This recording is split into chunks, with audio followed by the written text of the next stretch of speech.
Togolaises, Togolais, mes chers compatriotes, depuis le 19 août 2017, l'actualité politique s'est accélérée dans notre pays. En effet, les manifestations simultanées dans 5 villes du Togo et dans plusieurs capitales à l'étranger du Parti national panafricain PNP ont modifié profondément la donne politique togolaise. Cette mobilisation populaire, qui s'est malheureusement soldée par des morts, des arrestations et d'importants dégâts matériels, a eu deux conséquences. La première est l'introduction précipitée par le gouvernement d'un projet de loi portant modification de la Constitution en ses articles 52, 59 et 60. La seconde conséquence est le regroupement progressif de partis de l'opposition. Ils sont aujourd'hui au nombre de 14. Moi, Jerry Tama Komandega, qui vous parle, président du nouvel engagement togolais NET, je ne fais pas partir de ces coalitions qui, depuis le 6 septembre 2017, fait trembler les rues des villes du Togo par l'organisation de marches gigantesques, toujours appuyées par notre parti.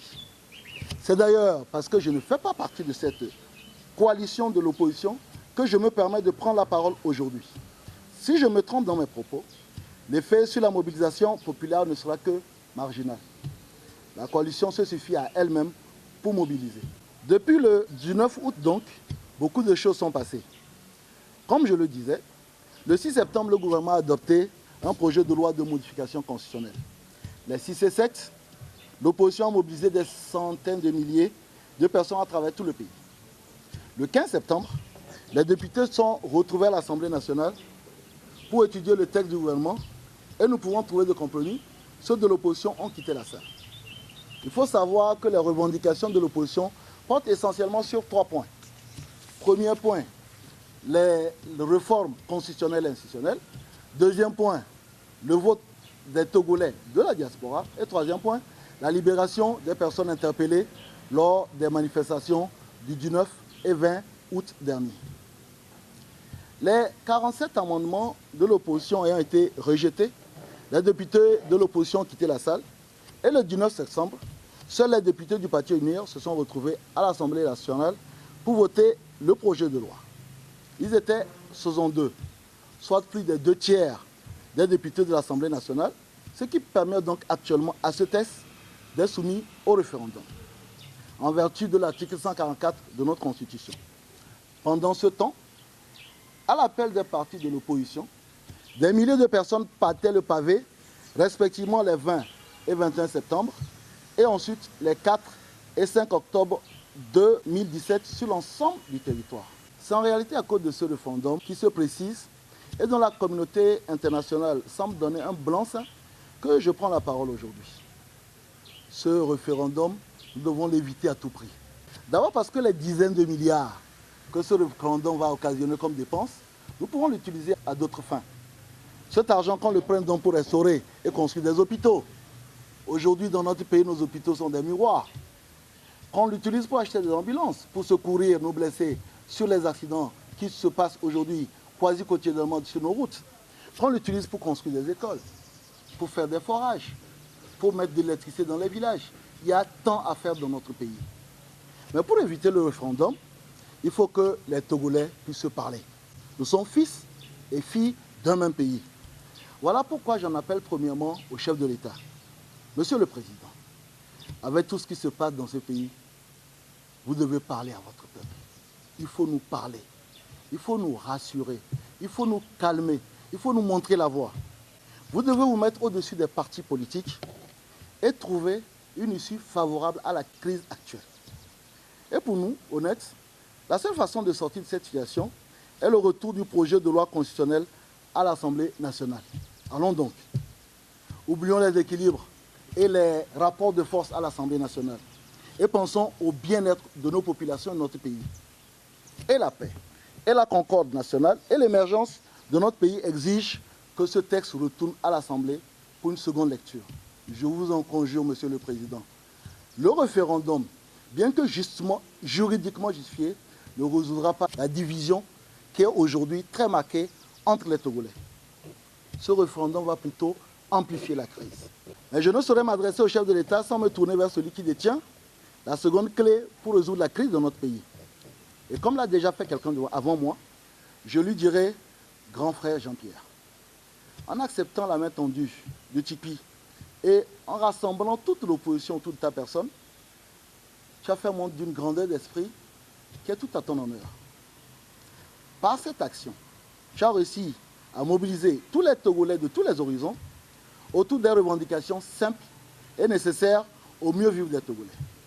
Voici plus d'un mois que les manifestations ont pris de l'ampleur et ne faiblissent point. Ceci est à ton honneur, à l'honneur aussi de M. Tchipi Atchadam et à tous les leaders de l'opposition qui ont su taire leurs divergences et faire front pour aller ensemble à des revendications. Grand frère, la menace du référendum est réelle et il faut lui trouver une parade. Au risque de se retrouver, malheureusement, dans un scénario comme celui de 99, qui aussi a conduit au toilettage de la Constitution en 2002. La Constitution de 92, votée par 97% de la population togolaise, est sans doute importante pour un nouveau départ de la République togolaise. Tout comme moi et des millions de Togolais, nous souhaitons une alternance politique et qu'elle puisse intervenir dans les meilleurs délais. Mais s'il te plaît, ne tombons pas dans le piège tendu par les prédateurs du pouvoir depuis 50 ans dans notre pays. Nos marches drainent une foule immense et ont fait changer la peur de camp. Avant le 19 août 2017, nous imaginions que le gouvernement se précipiterait pour introduire une seconde fois un projet de révision constitutionnelle et le voter. Il nous faut donc capitaliser cette mobilisation populaire en obtenant aujourd'hui et maintenant des avancées conséquentes sur nos revendications. Président, je sais que les promesses faites au peuple peuvent sembler parfois difficiles à remettre en cause. Mais grâce à la pédagogie, grâce à l'enseignement de nous autres leaders, ce peuple peut comprendre aisément qu'à défaut d'obtenir le retour à la Constitution de 92 dans l'immédiat, tu puisses éventuellement opter pour une révision plus poussée de la Constitution actuelle, dans l'esprit certes de la Constitution de 92, mais en s'appuyant éventuellement sur les amendements contenus dans la proposition de loi que ton parti et celui de ADI ont proposé à l'Assemblée nationale. Le peuple comprendra aisément que pour obtenir le vote de la diaspora, un meilleur découpage électoral, une recomposition de la CENI, il faut modifier le code électoral. Et je propose, comme je l'ai déjà fait il y a de cela un mois, que l'opposition parlementaire soumette elle aussi, dans l'hypothèse de l'ouverture d'une seconde session parlementaire sur les réformes, une proposition de loi sur le code électoral. Dans le même esprit, je crois que pour faire libérer les militants du PNP, il faut s'asseoir, il faut discuter, il faut obtenir des concessions. Je ne redoute pas les offenses que notre initiative vaudront à ma personne et au parti que je préside. Mais je considère que dans la tempête, comme celle dans laquelle nous sommes aujourd'hui, l'homme d'État que j'essaie d'être doit pouvoir effacer sa personne au profit de l'intérêt supérieur de la nation. Voilà pourquoi j'aimerais interpeller notre grand frère, Tchipi, qui est un grand frère que je connais assez bien. Je te remercie pour l'espoir que tu as fait naître dans notre pays.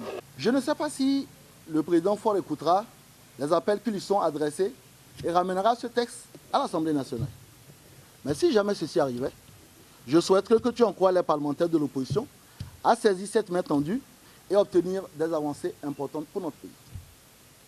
Si le code électoral est équitable et les élections transparentes, nous gagnerons certainement les élections législatives de 2018 et nous pourrons, si nous avons la majorité des 4/5 de l'Assemblée, revenir sans coup férir à la Constitution de 92.